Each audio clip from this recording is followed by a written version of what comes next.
رحمت اللہ رائن صاحب کا اگلا سوال ہے، طلاق والے مسئلے پر مفتی طارق مسعود صاحب یہ جو کہتے پھرتے ہیں کہ طلاق والے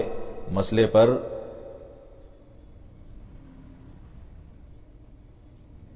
اہل حدیث بہت کنفیوز ہیں، ان کو اس مسئلے کو سمجھنے میں بہت بڑی غلطی لگی ہے، مزید یہ کہ کوئی دو اہل حدیث علماء کا بھی آپس میں اتفاق نہیں ہے۔ اصل میں دیکھیے مفتی طارق مسعود صاحب کبھی کبھار فتنہ پروری پر آ جاتے ہیں، وہ شبہات پیدا کر کے لوگوں کو راہ راست سے راہ حق سے بھٹکاتے بھی ہیں، اور ان کے یہاں وہ اپنے آپ کو مفتی کہتے ہیں، لیکن حقیقت یہ ہے کہ وہ مقلد ہیں، مقلد جامد ہیں۔ وہ اپنے امام ابو حنیفہ رحمۃ اللہ علیہ کی رائے سے دلیل ثابت ہونے کے باوجود ذرہ برابر ادھر ادھر نہیں جا سکتے۔ لیکن یہ عجیب اتفاق ہے کہ کبھی کبھار انہوں نے کچھ اہل حدیثوں کی تعریف کر دی ہے تو ہمارے اہل حدیث نوجوان ان کے دیوانے ہو گئے۔ یہ لوگ حقیقت میں فین فالوئنگ بڑھانے کے لیے، ٹی آر پی بڑھانے کے لیے اس طرح کی حرکتیں کرتے ہیں۔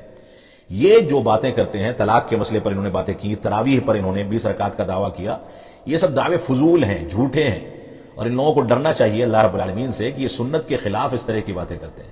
طلاق ثلاثہ کے مسئلے میں بھی مسئلہ بالکل واضح ہے۔ رسول اکرم صلی اللہ علیہ وسلم نے ایک مجلس کی 3 طلاق کو 3 نہیں بلکہ 1 شمار کیا ہے، حضرت عمر نے بھی 1 شمار کیا ہے، حضرت ابو بکر نے بھی 1 شمار کیا ہے۔ عمر بن خطاب رضی اللہ تعالیٰ عنہ نے اپنے عہد خلافت کے آخری دور میں بطور سزا اس کو 3 شمار کرنا جائز کیا تھا، تاکہ لوگوں کو اس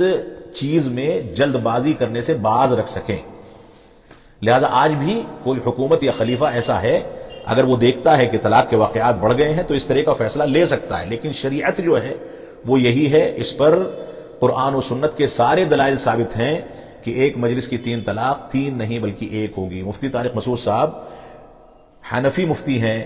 مجتہد نہیں ہیں بلکہ مقلد ہیں، اس وجہ سے وہ اپنے امام کی بات کو چھوڑ نہیں پاتے، اور جب چھوڑ نہیں پاتے تو وہ اہل حدیثوں پر اس طرح کی باتیں کرتے ہیں۔ ان لوگوں کی پریشانی یہ ہے کہ یہ کتنی بھی اونچی فکر رکھ لیں، کتنا بھی لمبا سوچ لیں، کتنی بھی علمی گہرائی میں چلے جائیں، تو بھی ان کا علم ان کو علماء احناف تک سمیٹ کر کے ختم کر دیتا ہے۔ اور مقلد کی یہی سب سے بڑی علامت ہے کہ وہ اس کنویں سے باہر نہیں نکل پاتا جس کنویں میں اس نے چھلانگ لگا دی ہے۔ لہذا مفتی طارق مسعود صاحب بھی اسی قبیل سے ہیں، اور یہ شبہات پیدا کر کے اور غلط انداز کے جھوٹے دعوے کر کے اہل حدیثوں کو بدنام کرنے کا کام کر رہے ہیں۔ اللہ رب العالمین ہم کو دین کی صحیح سمجھ اور صحیح شعور عطا فرمائے۔